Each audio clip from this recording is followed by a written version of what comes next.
ఏదైతే అమిత్ షా వెంటనే క్షమాపణ చెప్పాలి, వారిని ఈ యొక్క బర్తరఫ్ ప్రభుత్వం నుంచి బర్తరఫ్ చేయాలని ప్రధానమంత్రి వారిని కోరుతా ఉన్నాం.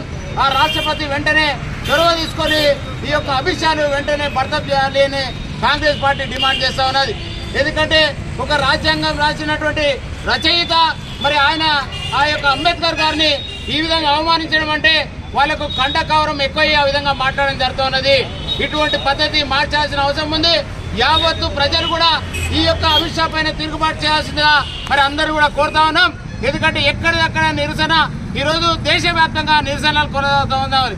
కాంగ్రెస్ పార్టీ ఆధ్వర్యంలో దేశవ్యాప్తంగా మరి రాహుల్ గాంధీ ఇచ్చిన పిలుపు మేరకు ఇక్కడ ఈ యొక్క తెలంగాణలో రాష్ట్ర ముఖ్యమంత్రి గారు రేవంత్ రెడ్డి గారు ఇచ్చిన పిలుపు మేరకు పెద్ద ఎత్తున రాష్ట్ర వ్యాప్తంగా కూడా ఆందోళనలు నిరసన కార్యక్రమాలు చేపడుతూ ఈరోజు ఈ యొక్క అంబేద్కర్ విగ్రహానికి పూలమాలలు వేస్తూ అన్ని కలెక్టర్ ఆఫీసులందు ఈ యొక్క నిరసనను తెలియజేస్తూ బర్తరఫ్ చేయాలని మెమోరాండం ఇవ్వడం జరుగుతూ ఉన్నది.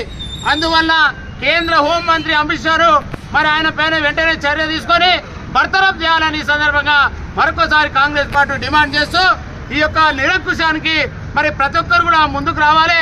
ఈ యొక్క అరాచకానికి మరి ఈ రోజు నిదర్శనం ఒక రాజ్యాంగకర్తను ఈ విధంగా అవమానిస్తున్నామంటే వాళ్ళకి ఎంత కంట కవరం ఎక్కువైందో ఒక్కసారి ప్రతి ఒక్కరు కూడా గుర్తించాల్సి వస్తుంది. యావత్తు ప్రజలందరూ కూడా ఈరోజు దాన్ని ఖండించాల్సిన అవసరం ఉంది. ఇటువంటి పద్ధతి మానుకోవాల్సిన అవసరం ఉంది.